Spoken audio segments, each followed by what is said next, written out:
سب سے پہلے اس کی جو کاز ہے وہ ہوتی ہے کہ اگر آپ کو کہیں اسپائنل کارڈ میں انجری ہوئی ہے، آپ کو چوٹ لگی ہے، آپ کہیں ایکسیڈنٹ ہوا ہے یا کہیں گرے ہیں یا ڈیمیج ہو گئی ہے آپ کی اسپائنل کارڈ، یا کسی وجہ سے آپ کے مورے ڈیمیج ہو گئے، تو آپ کو فالج ہو سکتا ہے، آپ کا نیچے کا دھڑ پیرالائسس ہو سکتا ہے، پیرالائز ہو سکتا ہے۔ دوسری اس کی جو میجر کاز ہو سکتی ہے وہ ہوتی ہے ہیڈ انجری۔ آپ کا کہیں ایکسیڈنٹ ہوا، آپ کو سر نیچے لگا تو برین میں کسی ایک جگہ کلاٹ بن گیا، یا کلاٹ نہیں بنا تو اس سائڈ کے موٹر نروز آپ کے اس سائڈ کے کسی پارٹ کے ساتھ کنیکشن لوز کر بیٹھے۔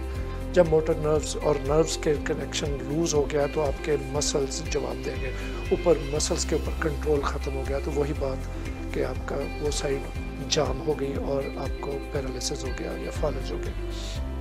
اب اس کے علاوہ بھی بہت ساری اس کی کازز ہو سکتی ہیں۔ ایک ایم ایس ہوتا ہے، ملٹیپل سکلروسس، جو یہ نروز کی ایک ڈیزیز کا نام ہے، خاص طور پہ یہ آپٹک نروز کی ڈیزیز ہوتی ہے۔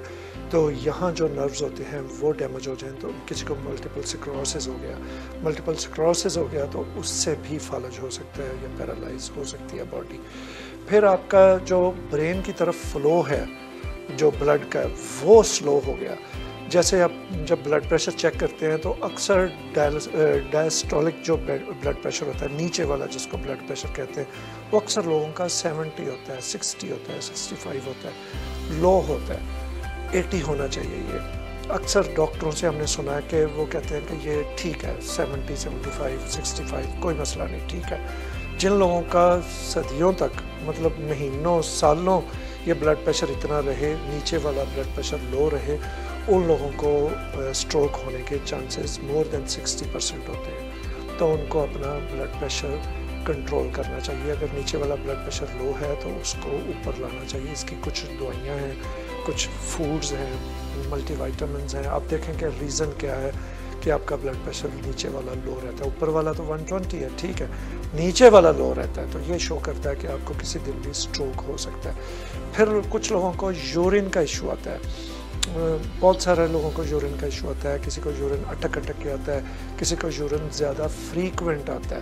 تو اس صورت میں بھی آپ کو کیئرفل ہونا چاہیے، اس میں بھی آپ کو پیرالائسس ہونے کے کچھ % چانسز ہیں۔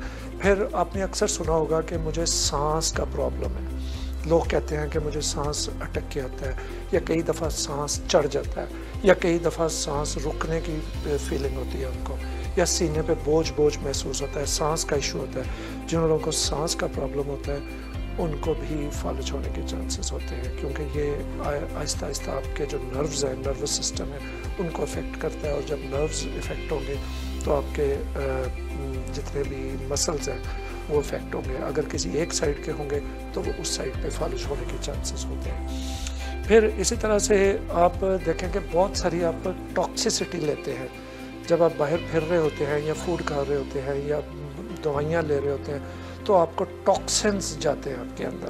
جب ٹاکسنز جاتے ہیں تو ٹاکسنز بھی آپ کے نروز کو ڈیمیج کرتے ہیں۔ جب ٹاکسنز نرو کو ڈیمیج کرتے ہیں تو ان ریٹرن وہ مسلز کے اوپر کنٹرول ختم کرتے ہیں۔ جب مسلز کے اوپر کنٹرول ختم ہوتا ہے تو فالج ہوتا ہے۔ یہ تو موٹی آپ کو میں نے اس کی